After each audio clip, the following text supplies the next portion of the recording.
ආයුබෝවන් මම ප්‍රියන්ත තිලකරත්න මගේ රට සිවිල් සංවිධානයේ ප්‍රධාන ලේකම් අද මාධ්‍ය සාකච්ඡාවේදී අපේ සිවිල් ක්‍රියාකාරයන් කීප දෙනෙක්ම අදහස් ප්‍රකාශ කරා ඇත්තෙම සියලු කාරණා ටික මෙතනදී කියුණා නමුත් යම්කිසි ප්‍රකාශයක් මා විසින් කළ යුතුයි කියලා මා සිතපු නිසා ප්‍රථමයෙන්ම මාධ්‍යට ස්තුතිවන්ත වෙනවා මේ අවස්ථාවේ මාධ්‍ය ආවරණය ලබා දීම පිළිබඳව.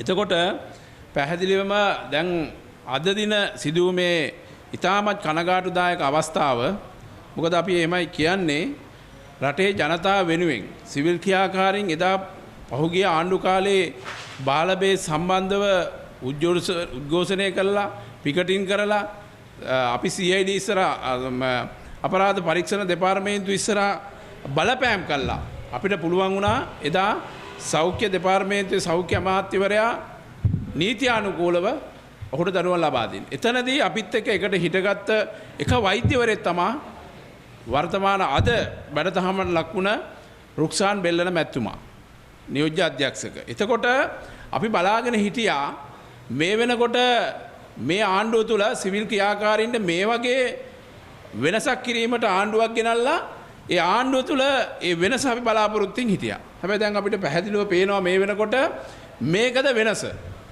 හරි. එතකොට ඒ පරණ ආණ්ඩු ගිය විදියටම දේශපාලන පරිගැනීම් අරගෙන රාජ්‍ය නිලධාරීන්ගෙන් පරිගන්න ක්‍රමයේද මේ වර්තමාන ආණ්ඩුවේ තියෙන ක්‍රමය. ඒක නිසා අපි කියනවා මෙන්න මේ ක්‍රමය නම් මේ ක්‍රියාත්මක කරන්නේ සිවිල් ක්‍රියාකාරීන් වශයෙන් අපට මං හිතන්නේ ලබන අවුරුද්දේ මීට වැඩිය වැඩ කොටසක් කරන්න වේවි.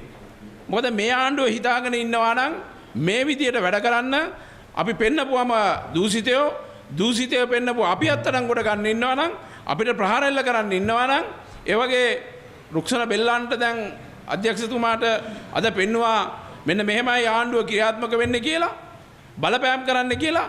ඉතින් එහෙමනම් ඇත්තටම හරිම කනගාටුයි. ඒක නිසා මම දැක්කා ඊයේ ඖෂධ නීතිගත සංස්ථාවේ සභාපති මොකක්ද එතුමාගේ නම මේ මනුජ පී වීරසිංහ මහත්මයා. එතුමා කියනවා දැන් එතුමා අර මේ වෙනකොට නඩුවක් ක්‍රියාත්මක කරන කෙහෙලිය රමුක් කැල්ලත් නිදස් කරන තැන තමයි ඉන්නේ. දැන් මේක උසාවියේ නඩුවක් තියෙන නිසා අපි ප්‍රකාශ කරන්නේ නමුත් මේ වගේ ව්‍යාජ ප්‍රකාශ කිරීම තුළින් බලපෑම් රහිත ප්‍රකාශ කිරීම තුළින් මේ රටේ නීතියත් විනාශ කරන තැනට ඇවිල්ලා තිනවා. මෙන්න මේ වගේ නිලධාරීන් දාගෙන මේ ආණ්ඩුව මේ අමාත්‍යාංශ කරගෙන යන්න යනවා නම් අපිට පේනවා මේ යන්නේ කොයි අතරද. ඒ හින්දා අපි කියනවා වරද්ද ගන්න එපා. මොකද අපි දන්නවා බලය තිබ්බ කට්ටිය කොහොමද බලය දාලා දිව්වේ කියලා. ඒ හින්දා මේ කට්ටියට අපි කියනවා දැන් මේ ආණ්ඩුව ජනාධිපතිතුමාගේ විශාල උත්සාහයක් තියෙනවා මේ රට හදන්න. මේ රට නිවැරදි දිශාවකට යන්න. රාජ්‍ය යාන්ත්‍රණ නිවැරදිව ක්‍රියාත්මක කරන්න. දේශපාලන පරිගැනීම් නතර කරන්න. ඉතින් ජනාධිපතිතුමා මෙතනදී හොල බලන්න ඕන මේක කාගේ උමනාවටද කරේ කියලා. අපි විශ්වාස කරනවා ජනාධිපතිතුමාගේ අනුදැනුම පිට මේක නොවෙන්න ඇති කියලා. අමාත්‍යංශ මට්ටමේ මේක සිද්ධ වුණාද? රාජ්‍ය කොමිෂන් සභාව මේක කරාද? රාජ්‍ය කොමිෂන් සභාවේ මධ්‍යස්ථභාවයේ මේක ඇතුළේ තියාගෙනද මේ තීන්දුව ගත්තේ? අන්න එතන ප්‍රශ්නයක් තියෙනවා. ඒක නිසා අපි කියනවා රාජ්‍ය සේවා කොමිෂන් සභාව මේ තීන්දුව ගත්තා නම් මෙවැනි ප්‍රකාශ කරේ මෙතුමා විතරද? එතකොට ඔය කියන දැන් වර්තමාන අනිල් ජයතිස්ස මැතිතුමා අපි දැක්කා කොච්චර සෞඛ්‍ය අධ්‍යක්ෂක වෙලා ඉතින් මහරෝලේ ප්‍රකාශ නිකුත් කළා තියෙනවා. අනිත් එක තව එකක් කියන්න ඕන මේ වරදක් නම් මේක දැන් මෙතන රාජ්‍ය කොමිෂන් සභාව වරදක් කියලා මේ දඬුවම දීලා තියෙන්නේ. ඒක නිසා අපි කියනවා පැහැදිලිවම මේ වරදට පෙළඹවීම තුළ සෞඛ්‍ය අමාත්‍යවරයෙක් ඉන්නවා. ඇයි අපි එහෙම කියන්නේ? ඇයි ඔබතුමා මෙතෙන්ට අධ්‍යක්ෂකවරයෙක් පත් කරේ නැති? විදුහල්පති නැත්තම් නියෝජ්‍ය විදුහල්පති වැඩ බලන්න ඕන. එතකොට රටේ හිටපු කවුරු හරි එතුමා කිව්වා ඒ වෙලාවේ මෙතන දැන් ප්‍රකාශ කරන්නේ රනිල් වික්‍රමසිංහගේ ප්‍රකාශයක්නේ. එතුමා රෝහල්ගත වෙච්ච වෙලාවේ එතුමාට විරුද්ධව එතුමාට පක්ෂපාතීව අපේ මේ ડોક્ટર බෙල්ලන ප්‍රකාශයක් නිකුත් කරා කියලා. එතකොට අපි අහනවා එතනදී කවුද ඇටෙන්ඩන්ට් කෙනෙක් ඇවිල්ලා කියන්න. එතකොට මේ වැරදි පූර්වාදර්ශයක් දීලා තියෙනවා. රාජ්‍ය සේවකයෝ බය වෙනවා ඊට පස්සේ වැඩ කරන්න. ප්‍රකාශ නිකුත් කරන්න බය වෙනවා. තීන්දුව తీරන ගන්න බය වෙනවා. මොකද අමාත්‍යාංශ කෙනෙකුත් නැත්තම් ඇමතුමා මේකට කෙනෙක් පත් කළත් නැත්තම් අපි අහනවා අනිල් ජයසිංහ ඔබතුමාගේ රාජකාරිය කළත් නැහැ මෙතන. ඔබතුමා හැමදෙනාම මෙතන අධ්‍යක්ෂ කෙනෙක් පත් කරන්න බෑ. ලංකාවේ ප්‍රධාන රෝහල. ඉතින් එතකොට මේ වගේ වැඩ කරනකොට රට යන්නේ කොයි දිශානෙදිද කියලා මේවා බලාගෙන ඉන්න රටේ සමස්ත ජනතාව බලනවා. ඒක නිසා ආණ්ඩුවේ වකීමක් තියෙනවා මේවා නිවැරදි කරන්න. එතකොට අපි දන්නවා දැන් ඊයේ මේ රාජ්‍ය ඖෂධ නීතිගත සංස්ථාවේ සභාපති පී මනුජ පී වීරසිංහ මැතිතුමා ප්‍රකාශ කරනවා මේ බෙහෙත් ගෙන්වීම සම්බන්ධව අමාත්‍යාංශයේ ඇමතුමාවත් රජයවත් වක් කියන්න ඕනේ නැලු. අපි අහනවා සෞඛ්‍ය අමාත්‍යාංශයේ තියෙන්නේ වෙනින්ම කලාපයක මොකද ඉන්දියාවේ අමාත්‍යාංශයක්ද මේක?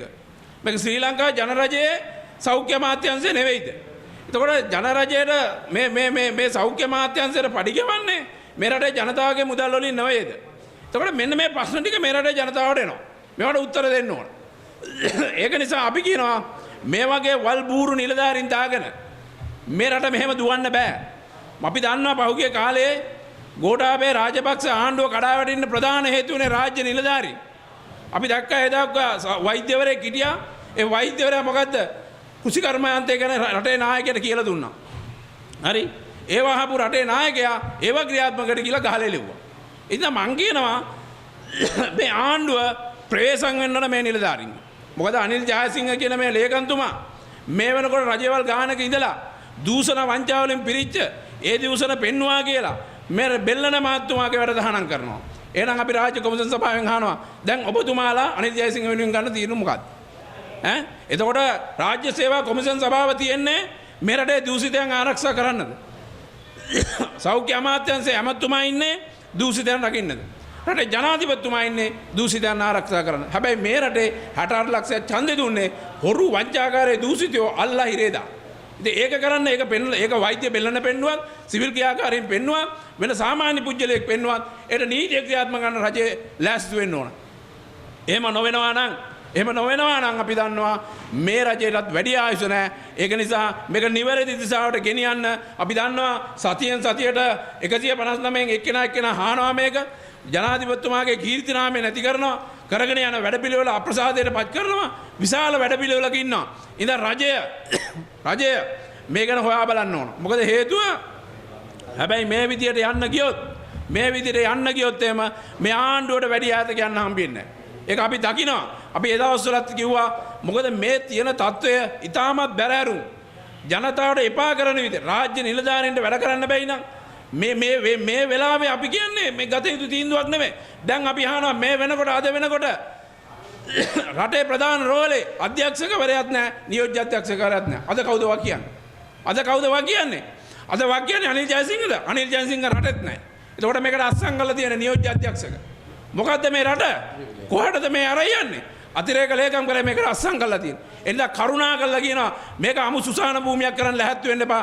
මේ පච නිලධාරීන් මේ හොරු ටික අයින් කරලා දාලා රට ඉදිරියට යන්න ජනතාව ඡන්දෙ දුන්නේ හොරු රකින්න නෙවෙයි. ඒ හින්දා අනිල් ජයසිංහ ඔයාට අපි කියනවා ඔයා ලෑස්ති වෙලා ඉන්න. ඔයාගේ සියලු ස්ටෝරි ටික අපි දැන් දන්නවා. ඔබතුමා වෙනුවෙන් අපිට ඔබතුමා ලොකු මිනිහෙකුත් නෙවෙයි. මොකද අපි මේ කතා කරන්නේ බෙල්ලන්නට දඬුවම දීපුව සම්බන්ධ නෙවෙයි. නමුත් ඉස්සෙල්ලා තමන් හරි වෙන්න ඕන. නීතිය අනුන්ට දඬුවම් දෙන්න නම් තමන් පිරිසුදු මිනිහෙක් වෙන්න ඕන. ඔබතුමාගේ පාරිශුද්ධත්වය සියලු දෙනාම දන්නවා, කැලට්ටුව දන්නවා. ඒ නිසා ඔබතුමා එළවන සටනත් අපි අද ඉඳන් පටන් ගන්නවා කියන එක අපි මේ වෙලාව ඔබතුමාට කියනවා.